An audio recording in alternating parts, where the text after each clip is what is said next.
AMW විකුණු පාන විතරක්ම වෙන්නේ නැති ගන්න. ඕන වාහනයක් ගන්නවා. පරණ වාහනයක් ගන්නවා. පාර්ට්ස් හැම හොයා ගන්න අමාරු කාර් එකක් ගන්නවා. සල්ලි ගන්න විකුණනකන් ඉන්න වෙන්නේ. පැය 3ෙන් සල්ලි දෙනවා. ලීසින් කරලා තිබුණොත් ලීස් එක සෙටල් කරලා අපි ගන්නවා. කවකටත් එක ෂුවර් කරගන්න හැබැයි. අපෙන් නොගත්තත් අපි ගන්නවා.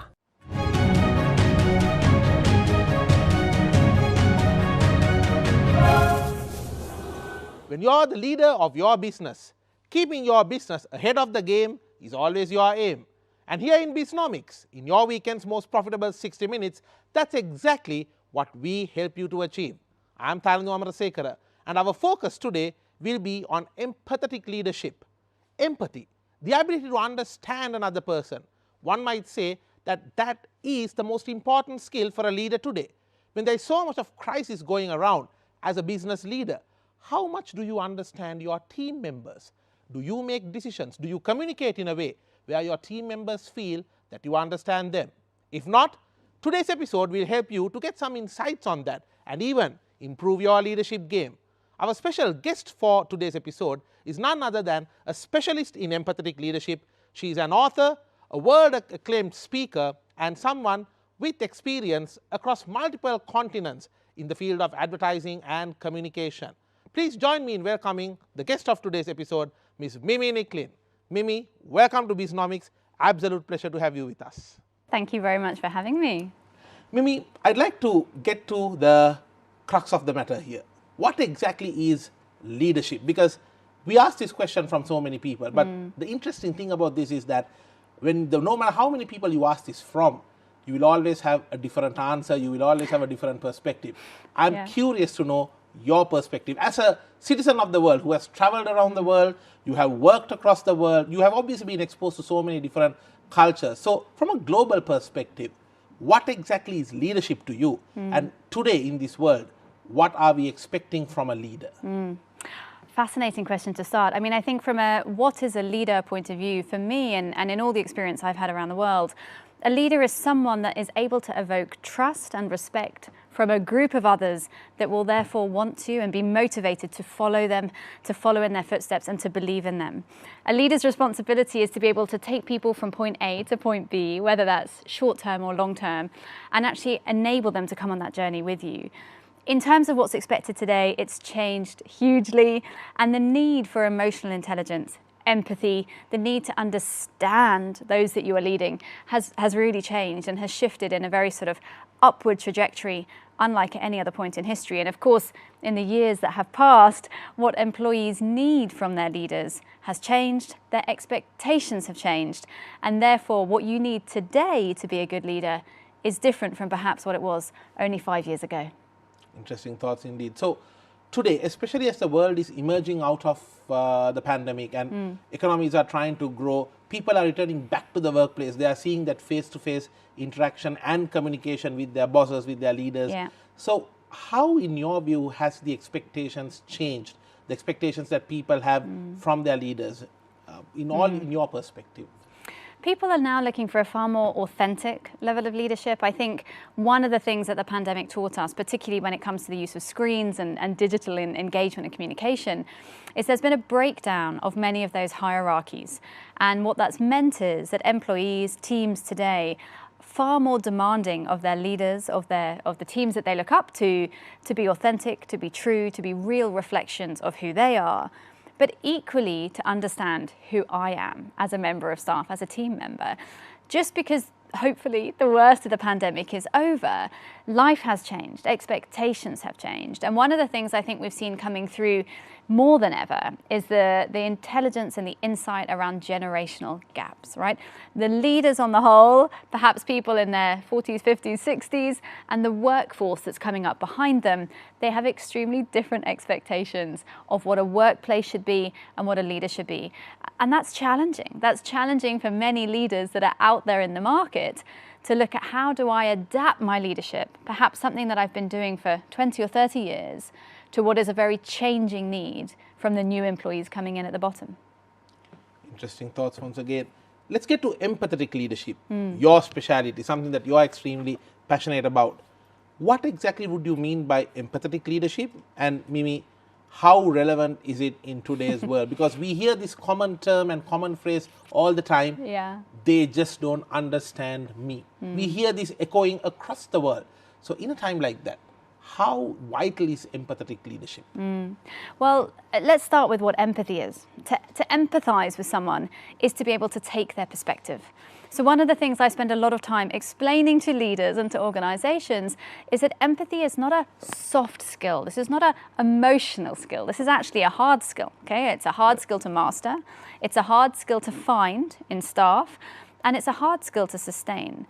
To Is it also empathize- fair to call it a life skill, a very It's- vital life skill? It is a life skill, absolutely. I mean, fundamentally, empathy is the backbone to all of human evolution. Because if you cannot empathize, you cannot build, you cannot create teamwork, you can't create a town if you don't all understand each other, let alone a global corporation. So to be able to empathize is something that we're all born with. It's built into your prefrontal cortex. It is a skill set. And of course, today, the need for that in the workplace, what you just asked me then around organizational empathy, is the ability to bring that perspective taking, that ability to understand those around you, whether that's your team, your suppliers, your stakeholders, your clients, to understand what they're bringing to the table. What are their challenges? Why are they negotiating with you? Why are they holding back? Why are they frustrated? All of these questions come under empathy, the ability to understand the perspective of those around you. Why is it important? Because the world has changed, as we've established just now, and people need that in the workplace. Beyond that, you will have heard the phrase, the Great Resignation, where we're seeing staff and team members all across the world walk out of businesses with less concern than millions, ever. in millions of numbers. Yes, in millions. And it used to be, I mean, if we think of our parents, to leave a job was a very big, long-term decision. The Millennials and the Zs, they're just walking out. If they do not feel understood, if they do not feel that their organization understands and represents them equally, fairly, and authentically, they're very willing to change industry or change role in a relatively short sort of decision time.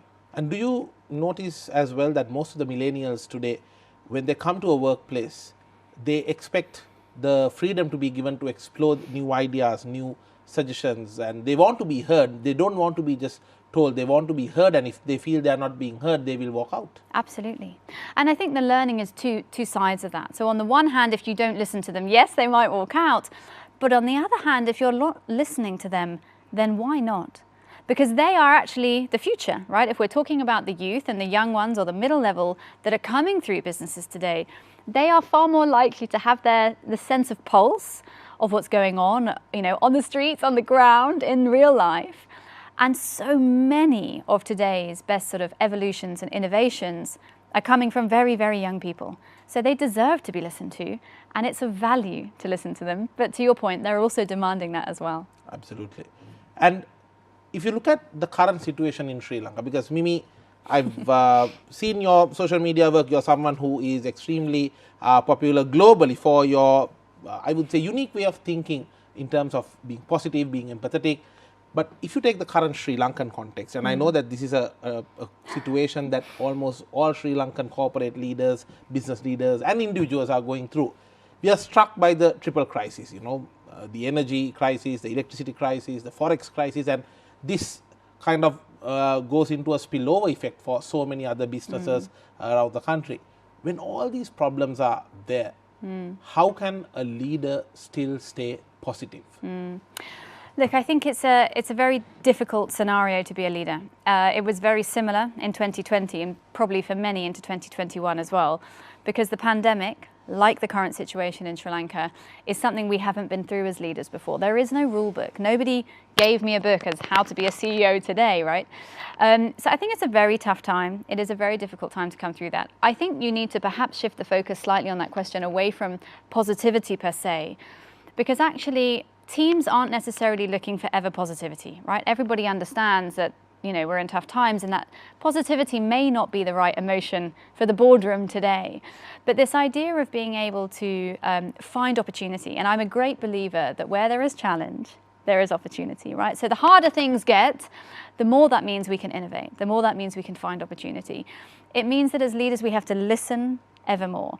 And listening is probably one of the widest needed skill sets in the world. We don't teach our children, we don't teach in school, we don't teach in university.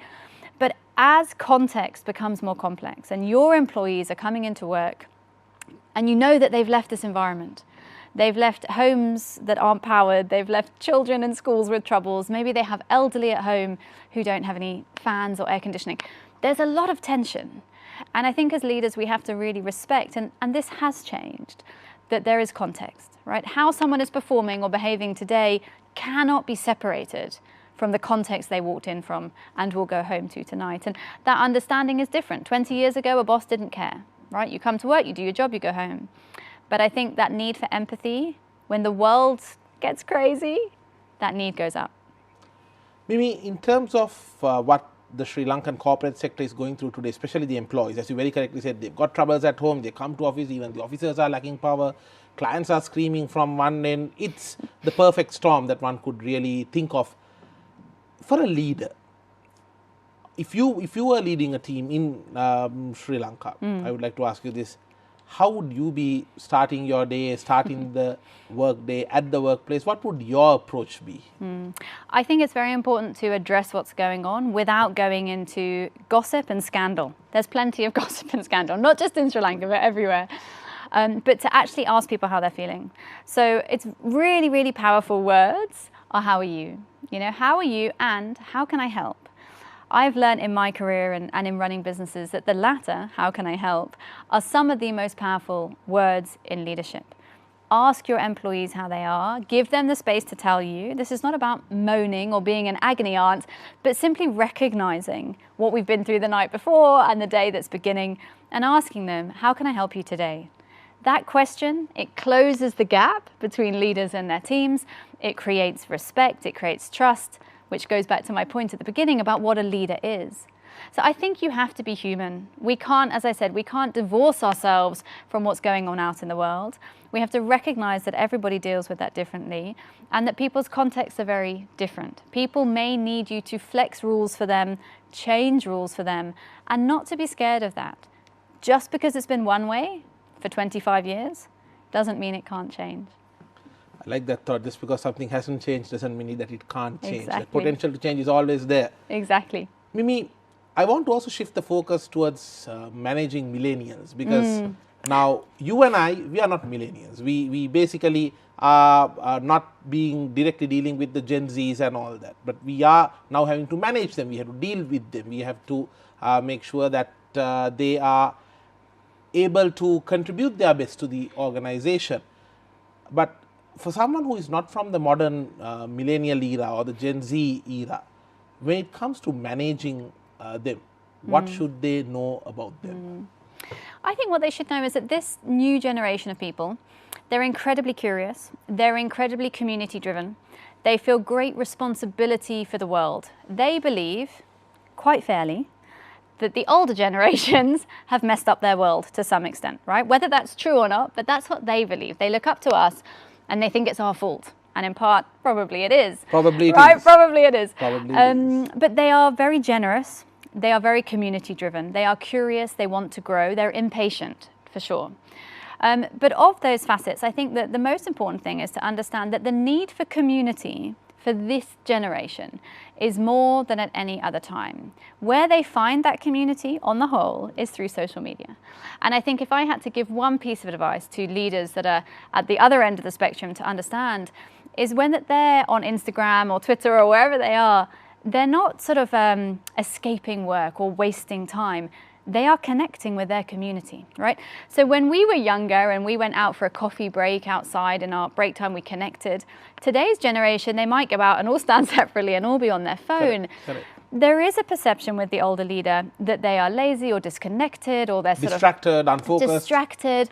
But that is where their community is, and that is where their insight is coming from.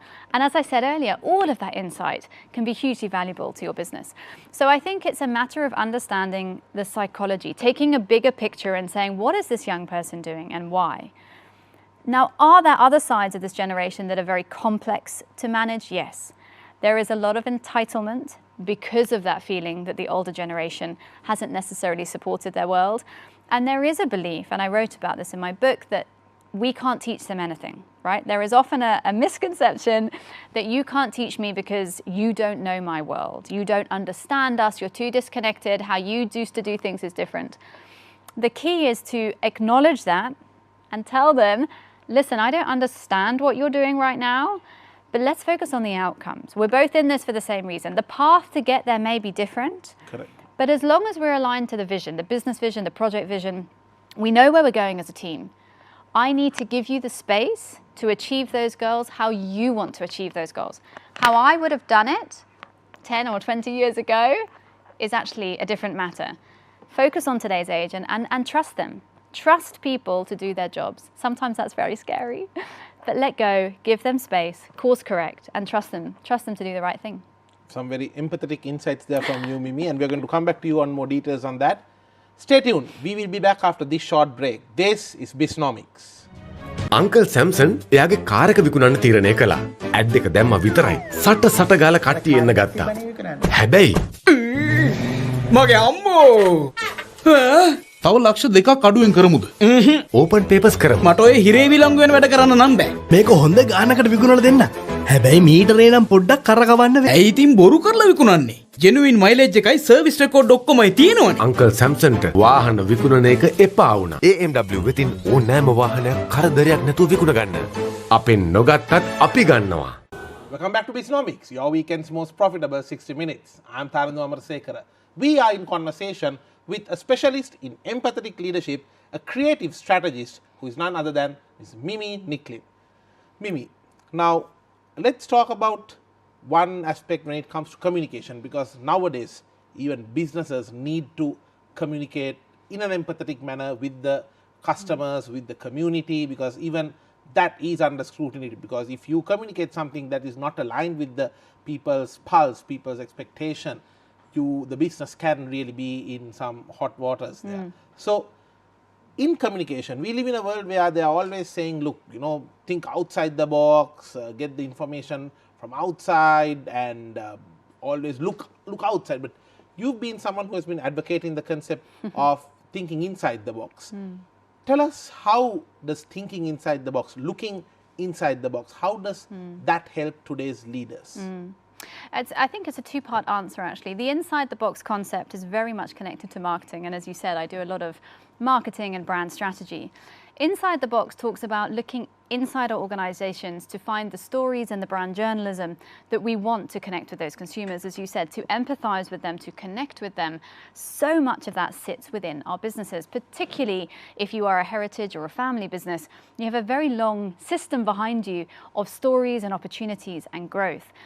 It is very easy for leaders to jump to external partners to create a new story and to have this ever-hungry desire for new and new and new and more new. But inside the box is a real sort of concept saying, look at what you have. Who is telling your stories? Who could be telling your stories that are going to connect to that audience? And very often you'll find the answer is marketing. The marketing director and his or her team. But actually, what about procurement? What about finance? What about the people in the factory? Because some of those people may have assets and facets that they could be sharing that create that connection. So the inside the box approach is very much about brand journalism. And in an age when we're trying to create social media content every minute, it really aids the leaders of today to create that content. I think that communication is around being consistent, being frequent, and being ever present, which can be incredibly intimidating and expensive if you're constantly looking outside to build that ecosystem. Interesting. And you mentioned a very important word there, brand journalism. What exactly would that be? Brand journalism is the ability to create stories, editorial or otherwise, from your brand, right? And unless you're a very new brand, every brand has stories to tell. And that's why this need to look across the organization is very, very important. If you look at businesses like General Electric in the US, they have a real focus on brand journalism. They even have a chief storyteller who is an ex-journalist, is a very senior gentleman who used to be in marketing and now plays a full-time role in storytelling for GE across all of their pillars of their business. So brand journalism is a way to tell your stories consistently and an always-on manner, similar to the media may have done sort of in times gone by. And it does both improve your return on investment, so really improve the value of that work, whilst keeping the cost down. Because as I said, if you try and create content every day outside, your budget will never allow. So this is a way of making cost far more cost sensitive with a better return. And is this where looking inside the box plays a crucial role? Because when you look inside the box, inside your company, you are connecting better with the soul of the organization. Absolutely. And our soul is where our best stories come from. Am I right? Absolutely, yes. I mean, it's very clear from a neuroscience point of view that the information, the marketing that connects with people is the emotional marketing, what's called the System 1 mind, which is the intuitive emotional response. What we know in marketing today is that that response is far more powerful and far more instant than the more functional, rational response. So the desire to have something is far quicker and reacts more quickly than the recognition about can I afford it, should I buy it, all of those rational pieces. So absolutely, the ability to tell stories from the soul of your business is going to connect with that System 1 thinking. And as I said, we know from neuroscience, that's what drives up, in fact, all business metrics: loyalty, motivation, repeat purchase, engagement, awareness, and return on investment. So absolutely, the more you can connect with the emotional storytelling of your business, the improvements that you're going to see are going to be across the board. Fantastic. Mimi, I want to congratulate you actually at this point of time regarding the publishing of your book, Softening the Edge. Yes. And I believe that this is something truly revolutionary. It's a new way of looking at empathetic leadership as well. So congratulations to you on that. Thank you. And tell me, what are the key findings from your book? Because this seems to have been quite a lot of effort, passion. I would say you have put your heart and soul to it. Absolutely. So, being empathetic, I understand how much the effort would have been there. So, once again, congratulations on the success of the book. But do share with us some of the key findings from this book. The book was written as a reflection of a personal story, to be honest. So it is a leadership book, but I believe it's incredibly accessible because it's written part as a very sort of first-hand experience in terms of turning around a business that wasn't doing well to a really thriving business. So what the book does is unpacks all the parts of that journey that I learned along the way in approaching what was an extremely challenging time for the business. In terms of key takeaways, I would say that trust, which we've touched on earlier, was a really important part. Trust people to be able to do their jobs. And as I said earlier, it can be very hard. When people feel trusted, you close the gap. You shorten the distance between you and them. And of course, listening is a very big part of that. I guess another big takeaway is the importance of environment. And creating an environment where people can really thrive, listening to what they need in terms of lighting, context, business environment. And again, these things don't have to cost a lot of money. We're not talking about building brand new offices, but just reflecting the staff that you have today in their environment and hearing them, being open to that communication, measuring the impact of that communication. I always say that what you measure manifests. So this is quite a conscientious decision, but it's also a conscious decision. In order to lead a more empathetic, open, and sustainably well organization, I write a lot about regenerative leadership. So leadership that does regenerate, organizations that regenerate, in a context that regenerates. If you think about our planet today, there is nothing that grows forever. Nothing. Fish, trees, plants, animals, nothing grows forever. So why should our businesses? Why should our businesses at the end of every financial year be expected to have double-digit growth? We need to find ways to regenerate our organizations so that they can grow, but so that we can balance or put our people alongside that profit to create a far more sustainable cycle of business in the future. Growing people grows the business. Exactly, it does. Mimi, now in your viewpoint and in terms of your perspective, I want to ask, we say that a leader is somebody who can build another leader who will go on to build another leader. Because if I'm as the leader only growing my business and not my people, at one point of time when I'm no more, the business is going to really collapse. And as you very correctly said, we need to regenerate, we need to build those people. Now, you're also a leader. You lead an organization. You have a very successful advertising agency which is operating with global clients. how do you build leaders? What is Mimi's way? Everyone's got a way. What's Mimi's way? Well, I think lots of the things I've been talking about today, if you ask my team, they would say all of these things. I take a huge amount of my time out to listen to people. I do ask, how can I help? Very, very often. I do not micromanage, but I make sure that my team always knows I'm there. I mean, I know I'm there to support, I'm there to back them up. I believe them, I side with them, and I fight for them with my clients, right? If my clients are doing something that we consider as an organization that is detrimental or just less than perfect, really, for the team, I defend and I protect my own first. What that means is, I hope for all of you listening, is that they do the same back to me. And as a team, as I said earlier, we have a mutual goal. We want to build a business, all of us together, where we can all thrive, where we all have the freedom to choose and the freedom to grow. And what I offer them is that space, and what they offer me back is the consistency and the loyalty to go on that journey together. I'm very honest. If I don't know the answer, I tell them. I tell them I don't know the answer. You know, if I'm not sure what's going to happen, I'm open about that. And of course, I try to find a solution for all of those things. But I think that honesty goes a very, very long way. And corporate honesty is another trending theme, and is something that all leaders need to look at how they can embrace, because it's not long now until it will be a benchmark to have leaders that are honest with their teams. What's your mantra for building a successful business model as an entrepreneur? Because we have a lot of business leaders who are still trying to figure out, how do I get my business model right? And you're bringing in here a very interesting perspective about not just the numbers, but also the human element. Mimi, what's your mantra for building a business model that takes into account both the numbers as well as the human pulse? So I think it taps back into my point earlier around regenerative leadership. But my real mantra is that all businesses should be balancing humanism with capitalism.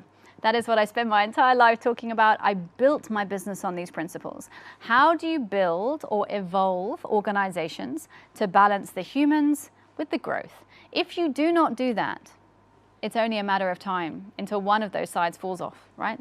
Because our people need more, because our world needs more. We're not in a very stable position as a world right now. It's not just Sri Lanka. You know, when I speak to my clients all over the world, in their own ecosystems, in their own countries, they'll say, well, Mimi, the politics and the eco.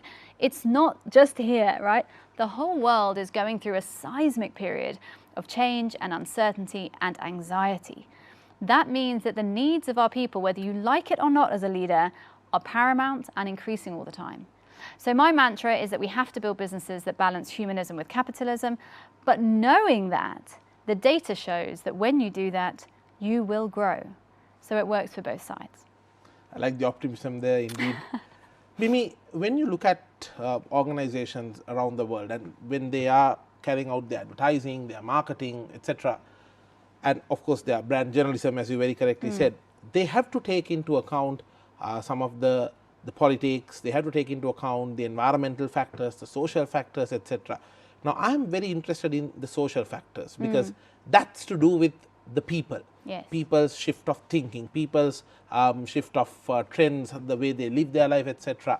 Worldwide, especially post-pandemic, what are the key social changes you are seeing across the world?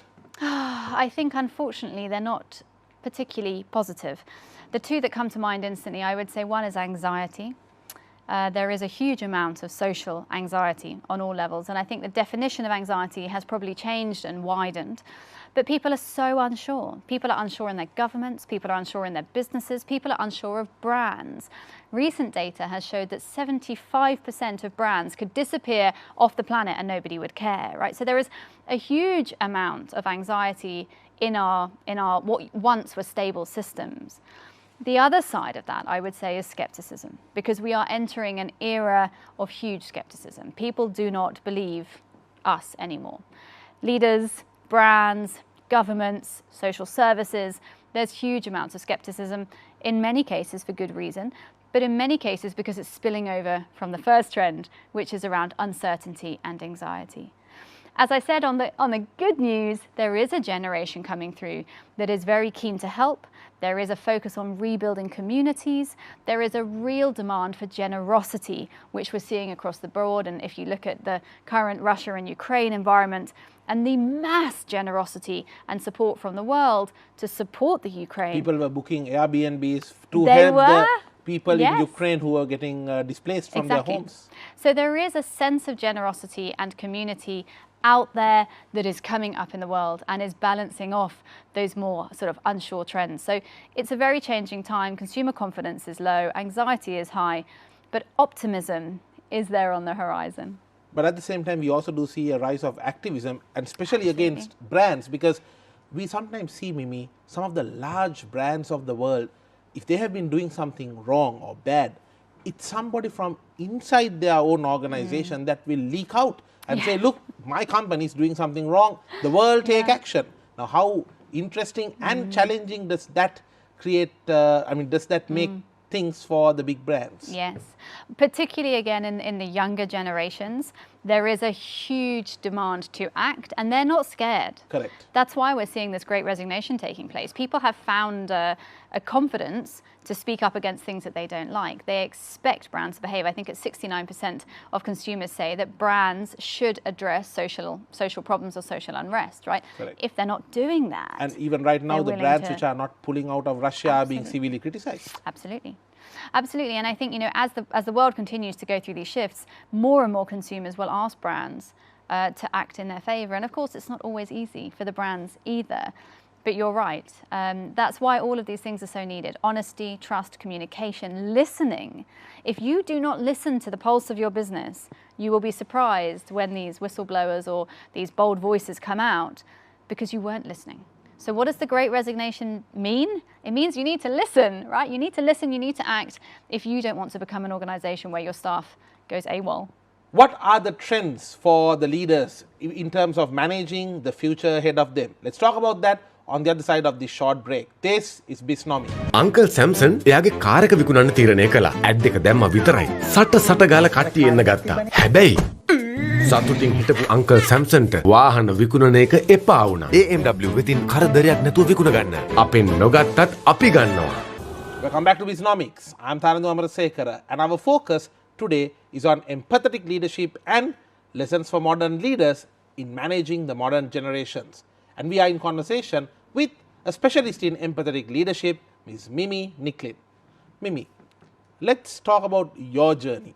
I'm curious to know that, and I'm sure the audience also would love to hear your journey so far. So, how did your career and your leadership journey in advertising, in marketing begin? And today you're a globally acclaimed speaker and author as well. And I'm curious to know that. And also, I also have another very, I would say, curious question, and that is, what do you find in Sri Lanka that makes it attractive for you to live here and operate from here? Because a lot of people, we see the trend, they're leaving Sri Lanka, they don't want to be in Sri Lanka, but here you are a daughter of another nation, but you are adopting Sri Lanka as your nation now. Tell us how that interesting incident happened. I will. Yes. I mean, I'll start with the story a little bit. So as you said, I've been in advertising agencies and marketing for my entire career. It's taken me, as you mentioned, to many countries. When I arrived in the Middle East in 2018, I came across a business that needed significant turnaround strategy and made a very overt and sort of conscientious choice to do that people first, to really believe that if you put people, not just your team, but your suppliers, your clients, your partners first, you can instigate business change and transformation. I almost used it as my own case study as I was creating that change. And when I went through that process, I remember very clearly sitting with a business coach one lunchtime, talking about intuition in leadership and intuitive leadership. And she stopped me and she said, is it intuition or is it empathy? And I said, no, it's not empathy. What's empathy, right? But what that did was it sent me onto a journey of really looking at what empathy is in the organization, and the neuroscience around that, the data around how human beings use empathy for mutual gain, for pro-social benefit, but also for growth. And I realized very quickly that a lot of my leadership style for the years gone by was in fact empathetic leadership. It's just I hadn't been calling You it haven't that. coined it I that hadn't way. coined it. That led me to start writing. I was never planning to write a book. I just wanted to write perhaps a white paper or a series of articles. And eventually that led to me to getting my publishing deal and writing the book and starting a podcast all around empathetic leadership and organizational change through human understanding. And by the end of 2020, 85,000 people had come to that podcast, which was entirely unexpected, and led me to want to do this more full time. Now, at the time, I was living in Dubai, which is a fabulous city, but it is also a very expensive city. And I wanted to be back in Asia Pacific, but I also wanted somewhere where I could balance cost of living with entrepreneurial desires. I am the CEO of an ad agency, but I did want to make sure that I had time for my consulting work, for the keynote speaking I do, for writing the second book, which leads me to Sri Lanka. It's close to Dubai, so it's actually perfectly located for both business in Dubai and Singapore. We may be going through a tough time right now, but as I said earlier, I have a great belief in Sri Lankans, in the economy here. People tell me all the time there's a lack of talent. I don't think there is. I think there's a lack of leadership. Clearly. Perhaps, I don't want to comment on that, perhaps, but there's a lot of talent here. And I feel that, particularly as a creative individual, the best creative work in the world, whether it's branding, communication, marketing, the best communication that really is built on creativity comes from tension. So any country that has a lot of tension points, and we can probably agree there's a few out there today, should be... Few might be an understatement, Mimi. Again, perhaps. We should be leading in creativity. Okay, because we have so many barriers and obstacles to overcome. That should be opening us up to innovation, to technological solutions, to creative thinking. So I'm a great believer in Sri Lanka. I am incredibly happy to be here. I have clients here now. We're doing phenomenal work. There is definitely not a lack of talent in Sri Lanka, but there is a huge opportunity to grow and to bounce back from what has been a very tricky few years. In terms of the life skills needed for a leader, we didn't discuss about empathy. Moving forward, what are the key skills needed for a leader, especially based in Sri Lanka? As we are going through this crisis time, Mimi, what, in your view, what would be the key life skills? Beyond empathy, I think curiosity is an incredibly important skill set. Be curious about your team, about your clients, about the challenge that's on the piece of paper in front of you. Is it really what your client is telling you it is, or is there something else going on? So curiosity, I think, is very important. I think transparency and/or authenticity are equally incredibly important, as we've spoken about today. The new generation needs that. But as things out there in the world continue to be very scary and very sort of up in the air, people need leaders who are consistent and who are authentic. They need to know that when they come to work for you or they work with you, they're going to get the same experience that they did last time. That creation of security is at the very bottom of Maslow's hierarchy of needs. Okay. It's what Physiological needs. Physiological needs. It's what allows us as human beings to thrive. When the brain is in a period of anxiety or stress or strain, people don't work properly. And there's plenty of data around this. When empathy is high, connection's high, psychological safety is high, people do better. They perform better, output per capita goes up, absenteeism goes down, tenure goes up, profit goes up. So consistency, authenticity, thank you, authenticity and curiosity. Yeah. I think if you can balance those things, you're going to create an environment where human beings can thrive. Yeah, authenticity is a bit of a tongue twister even for apparently me. Today. This time I came on the right side there. Mimi, when we look at the overall scenario as a speaker, because you're also a keynote speaker, and a lot of business leaders out there who get invited to come and speak to various audiences, and they have the question, what am I going to say?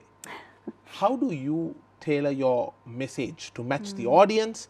Because I saw you as a keynote speaker in one of the mini marketing summits, and so Mimi was at a mini marketing summit, and then I was very happy to get in touch with the organizers to and invite you for our discussion, and I'm glad I did. Thank you. Now, how do you tailor your message to different audiences? Because I believe you sometimes go and speak to a marketing summit. Sometimes you will speak to a leadership summit or maybe a strategy summit.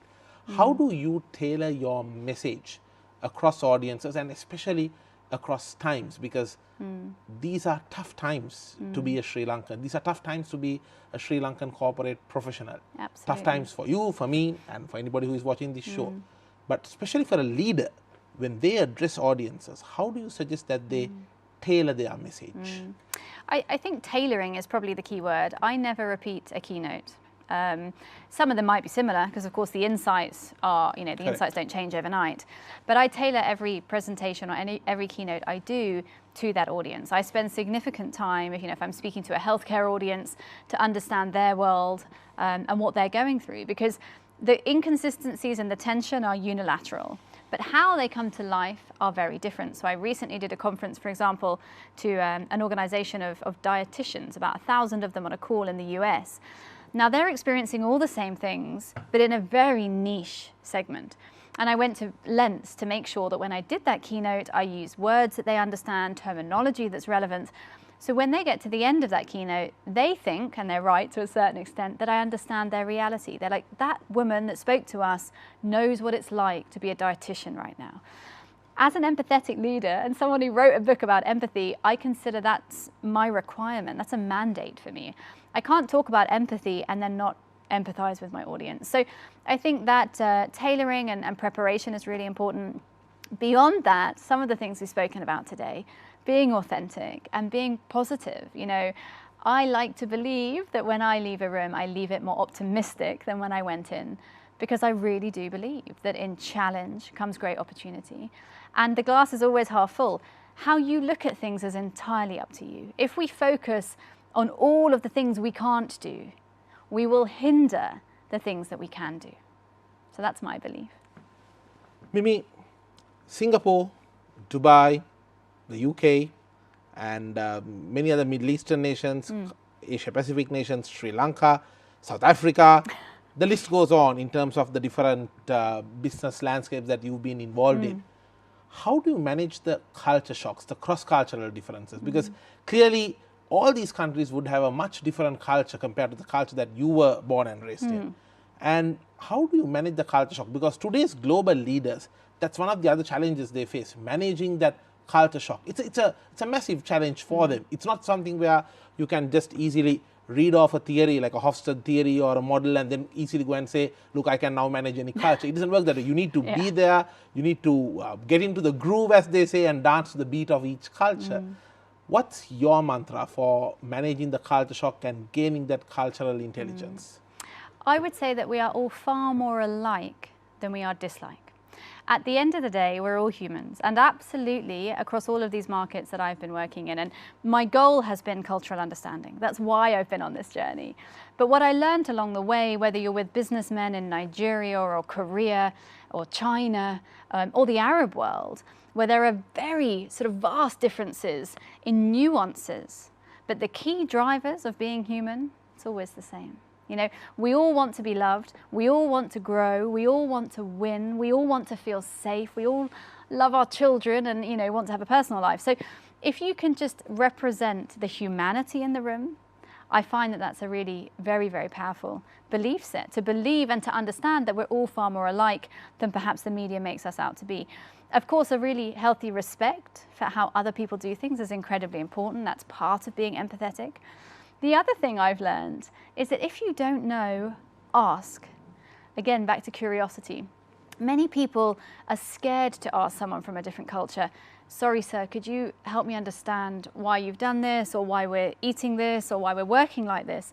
I have found that in nearly 100% of the time, that authentic curiosity, the people respond brilliantly and they say, Mimi, let me tell you. They want to tell you, right? It's like the elephant in the room. Correct. So be open, be authentic, listen, and be curious. Some exciting thoughts there indeed, Mimi. And like I said, you're a global corporate citizen. You've worked around the world. You have so much of exposure. And we were so delighted to have you on the show as a guest and have you share your vital thoughts with us. Thank you once again for joining us today and helping the audience, the business leaders of this country, to improve their empathy game and make sure that they become more empathetic leaders. And once again, wish you and the team all the very best for all the good work you're doing. Thank you so much for having me. It's been an absolute pleasure, and I'm thrilled I could be here. No matter what business or industry you may be in, a leader in, there's always room to improve your empathy. If you are empathetic, if you understand your people, and if you are there for them, they will be there for you. And especially in tough times, when there is a crisis, that's exactly what you need to keep growing your business. And always remember, no matter how different we may be looking and we may be appearing, we are much more similar than what we think. We all want to be loved, to be cared for. We all want to improve our lives.